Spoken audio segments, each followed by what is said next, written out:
I think, Isabel, that what I would like to say about you this morning is that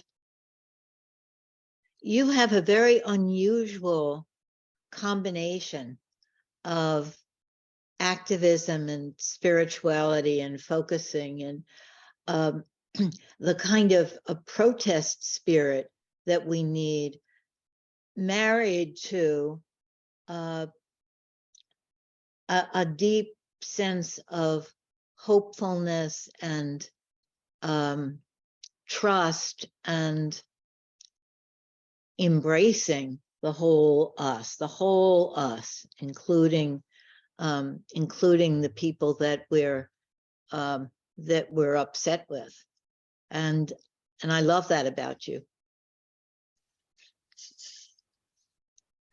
Thank you, Lynn and Melinda and everyone else for showing up. And here's a bit of a disclaimer, right?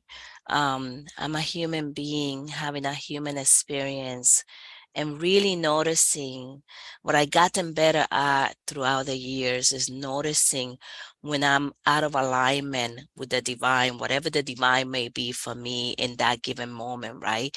And so what I often say for myself that what I used to do was that I would take the elevator to the depth of hell and then never come back, right? Forget to press the up button.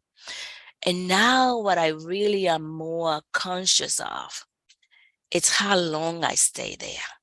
And that's only a place to visit and not a place for me to live. What we're going to work with today is it's really getting a felt sense of how we are around these conversations, right? Because often we are intellectual and we are in our head about all of these things, but we don't have a felt sense of how to be with certain things. And if we don't have that, then we can't be with that with someone else. And those conversations can be really difficult. So that's the intention. It's called Eye to Eye. And I feel like something about it touches me for today. Eye to eye.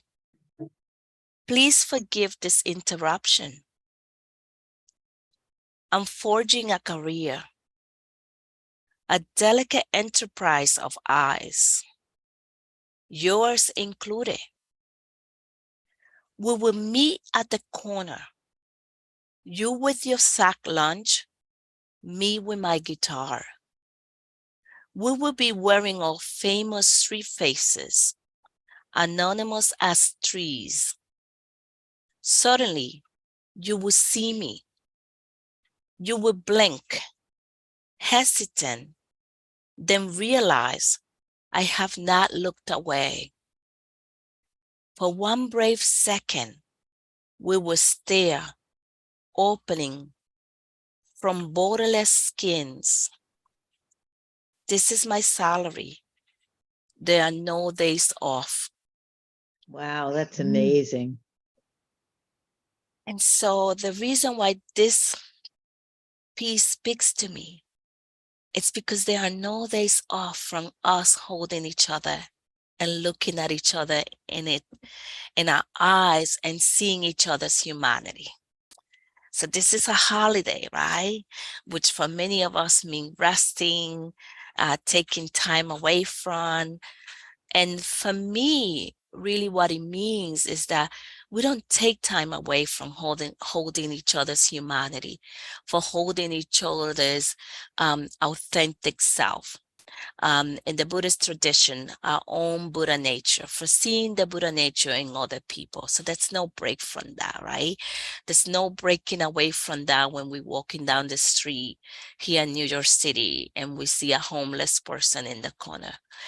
So my wife, who always knows I talk about her, she doesn't participate in anything because she has to prepare.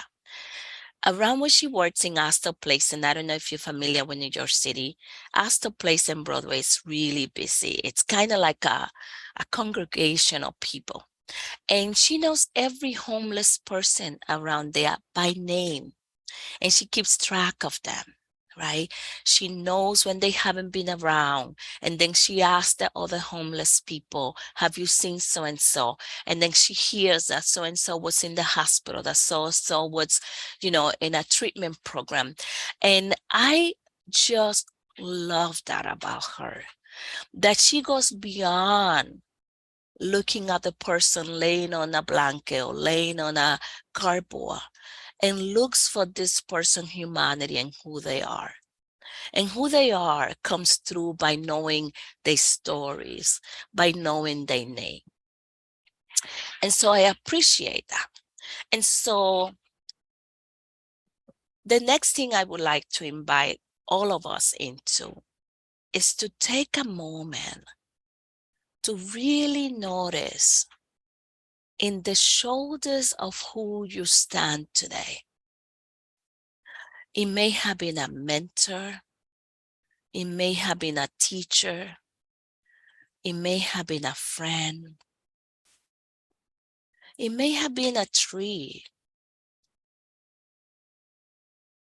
And the way of noticing that is to bring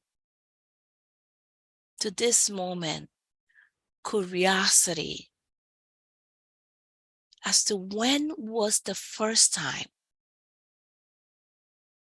that you realized that something was off, that something was different, that there were some people on the fringes and some in the inside.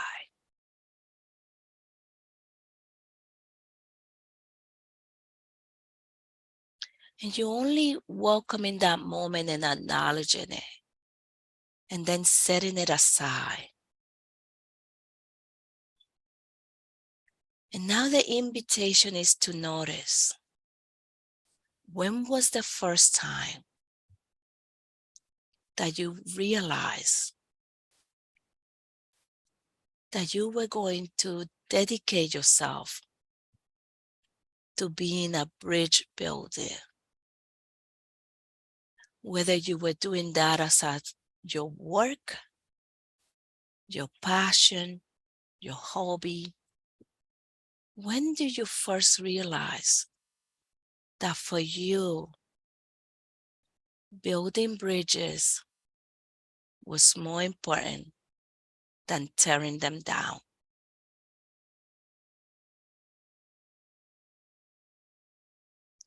And that too, we're going to set aside.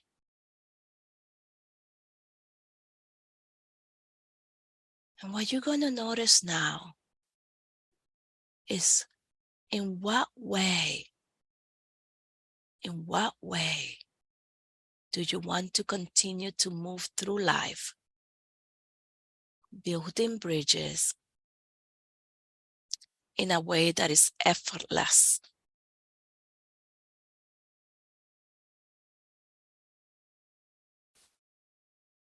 And whatever that may be, you're going to hold that, not with a closed fist, but with an open palm. And in that open palm, you have the experience of someone else holding your hand. Because this work can only be done in the collective. It can never be done alone.